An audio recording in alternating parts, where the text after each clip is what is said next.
So you have to be able to see the value in yourself.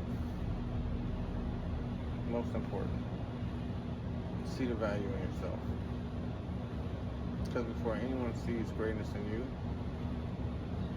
you have to see it. Now, in rare cases, there are some people that can see potential and be like, yo, you can do this. And that'll put the battery in your back and you can go ahead and do it. But in most cases, you have to see it in yourself before anyone else does. And then once you're a believer, and once you start doing the work, and you start, stacking up accolades, then others will see the same potential in you. When I speak about myself, I've never been the chosen one.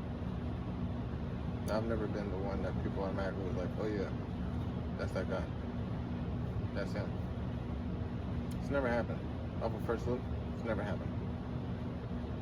It's only been, let's take a chance on this guy. Okay, cool. And then I'm there. And then what happens is my work ethic and my efficiency and the way that I'm able to learn things really quickly, they start to see, oh, he's actually picking up things pretty quick. He might actually be something. And then eventually it turns into, he's that guy. But it never was, oh yeah, we seen it straight from the beginning. We know he's going to be the one. Even in my current job, they revealed to me that in regards to me being hired, I wasn't necessarily like going where they just knew like, oh yeah, this is the guy we want. This is the guy that is going to do really, really well. What they said was that I was a wild card.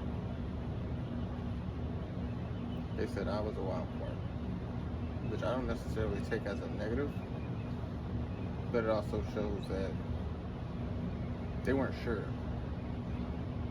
But they were like, let's just take a chance and see. Now, of course, I would say that their bet has paid off. I've been there for approximately 7 months, so I'm still there.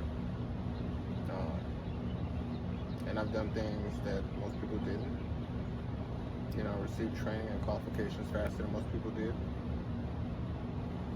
My actual training and qualifications changed the way that they did things. Before, they would take their time and they would take months upon months to train people and to get them up to speed on what they need to do so they can actually do their job. Me, I pushed to do it sooner.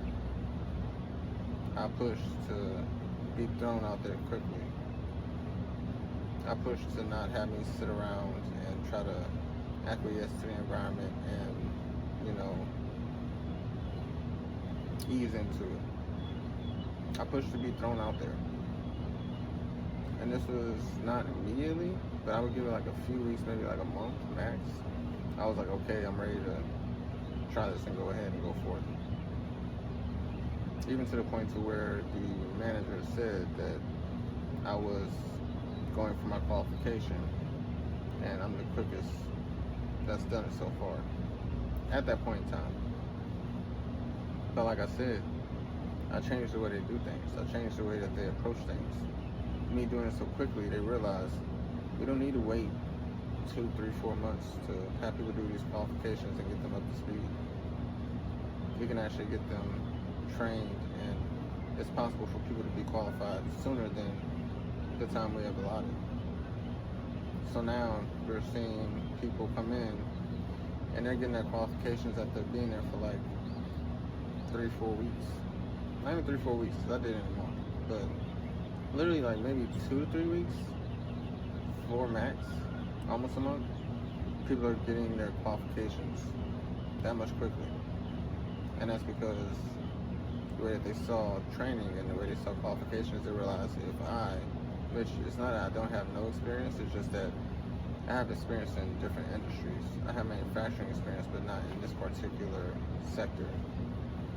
And if I, being new to the sector, can get these qualifications done in this amount of time, then why can't somebody else? Especially people who have had experience. Why can't they do it just as quickly as I did? So, with that happening, it changed the way they did things. I noticed this. And it wasn't because we were ramping up and about to have a lot of work coming in.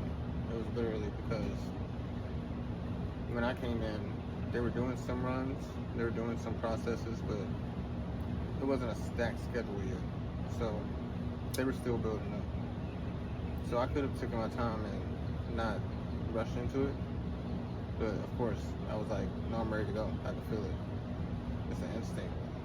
It's like, I know I'm ready, so let's just do this. That's how it went. And the thing is, I believed in myself before others fully believed in me. And it's led me the right path, and it's carried me. Because during this whole situation, yes, I'm properly trained up and I know how to do certain things, but some situations they didn't train me for.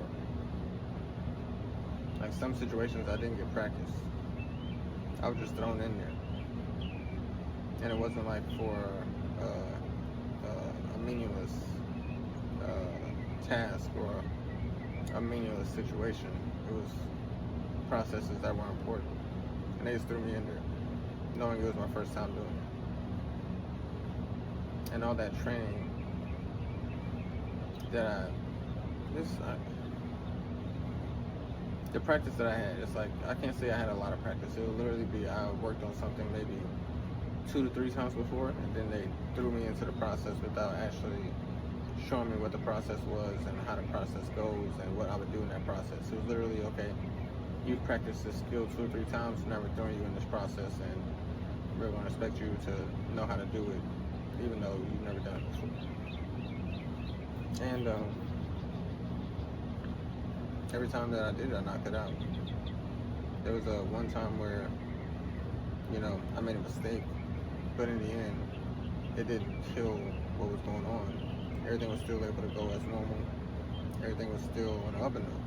So even then, that was one time where they were like, oh, I see you're not comfortable, but still got it done. So it wasn't a complete loss. But I say all that to say, you got to invest in yourself, invest in your training. You got to invest in your belief. Before I finished my degree, no one was even thinking about me going to school. I thought about it, but I didn't have the inspiration until I met my wife. And then I was like, okay, I got to do this and I got to get this done. And I went and I did it. Now, most people take the normal route. Me, I didn't. I worked full time, and I decided to take 2 to 3 classes per term so I can finish my degree faster. Most people can't do that. That's fine. I don't think I'm special because of it. I just think I had inspiration that pushed me to do it. But with me having that inspiration, I was able to do that, and I was able to finish faster than most people do when they go to school. And that was just because I invested in myself and I invested in the time to get things done. Right now I'm in my MBA and I'm taking 2 classes per term because that's the max allowed. I'd probably take more if I could, but even then, I'm working full time, sometimes 12 to 13 hour days, and then I have schoolwork also during that week. So, it's finding the time, and you may be tired, but you got to get it done. But I'm pretty sure if most people ask, even doctors I speak to, they wouldn't recommend it. They would think it's too much. But, I've invested in myself so much and tested my limits so much that I know what's too much and I know what's not. So I know what I'm capable of. Most people off of face value, they're not going to know what you're capable of because they don't know you. But you know what you're capable of. So if they don't want to push the limit, you push the limit. You go for it. I feel that's very important. And I think for me, investing in myself is not just investing in training and investing in time, but also mentally pushing myself and testing my limits and knowing what I'm capable of. And the more you test yourself, the more you know what you're capable of and the more you can do. So I feel in the end, before anyone else is going to believe in you, You have to believe in you. It's very important. Always believe in yourself, because everyone else won't. I'm Jeuse Kastoan, and this is Unseen Hours.